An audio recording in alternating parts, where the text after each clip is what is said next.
Greetings, everyone, and welcome to the media files here. And I figured, hey, um, we have a new Marvel movie on the way.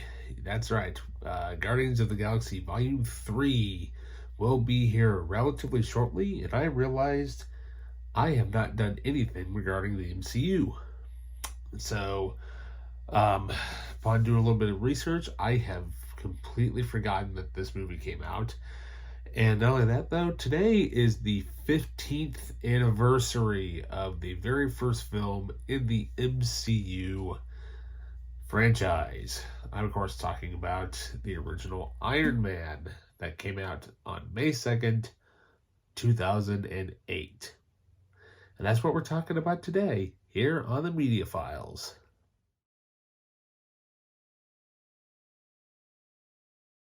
Welcome back. So, yeah, when this movie came out, this was huge. We had like Ghost Rider, we had Daredevil, we had Sam Raimi's Spider-Man movies, but Marvel decided to take a chance on a B, character, and we're like, well, I think we can actually make a movie out of this. We can actually make an entire franchise based off of this character. And holy crap, did they ever. So we have got quite a lot to talk about. Yep. I'm going to try to at least attempt to get through every single movie. That's right. I'm going to try to review every single one before Guardians of the Galaxy Volume 3 comes out, which is literally here in like 3 days. Go figure. So, Iron Man. This is the Ultimate 2-disc edition on Blu-ray. This is the edition you want to get. So, so this movie is directed by Jon Favreau, who directed Elf and Zathra, and who has gone on to create The Mandalorian. But not only that, though, it stars a huge cast. Got none other than Robert Downey Jr. as Iron Man / Tony Stark. Also, Terrence Howard, Jeff Bridges, and Gwyneth Paltrow. So here we have, obviously Stark in the Iron Man outfit, which is the Mark III armor. However, though, this is the outer cover of the sleeve. The slip cover only. That's what it looks like without the slip cover. Yep, this is the original release back in 2008, and sure enough, they have a gray and a blue disc, both on Blu-ray.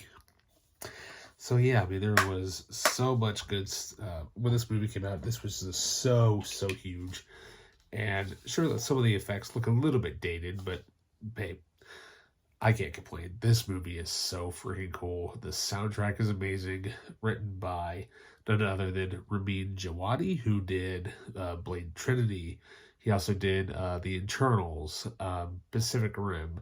Not only that, he's mainly known now for Game of Thrones.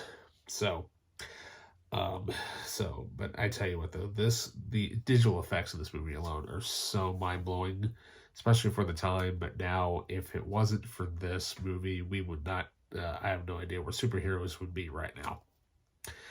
So, this movie, I can't really say much about this. However, one thing I can talk about is what is actually on the disc content itself. Yeah. So the first disc, we feature the feature film on high definition.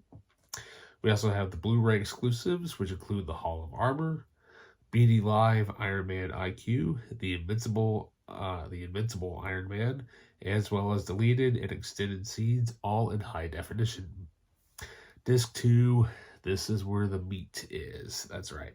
We have I Am Iron Man, a 7-part making of documentary, Wired, the visual effects of Iron Man, Robert Downey Jr.'s screen test, the actor's process, still galleries, and more. Now, that making of documentary, that thing is like 2.5 hours long. Why can't more documentaries be made like this? I mean, this is what we're missing right now with the current MCU stuff, but we'll get to that later. So yeah, the movie runs at like 2 hours, but perfect timing. The third act is a little wonky, a little bit, but what can I say?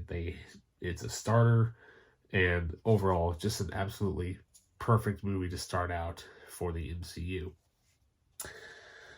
So with that, uh, stay tuned for more updates. I'm planning on doing all of the MCU movies by individually. Then I may do a more in-depth thing with them at a later point. But yeah, we're just getting started here, folks. Oh yeah. So with that, remember to please like and subscribe. And not only that, though, happy anniversary to Tony Stark and Robert Downey Jr. for a 15-year amazing journey that you guys started to sound on. If it wasn't for this movie, we would not have the upcoming Guardians of the Galaxy Volume 3.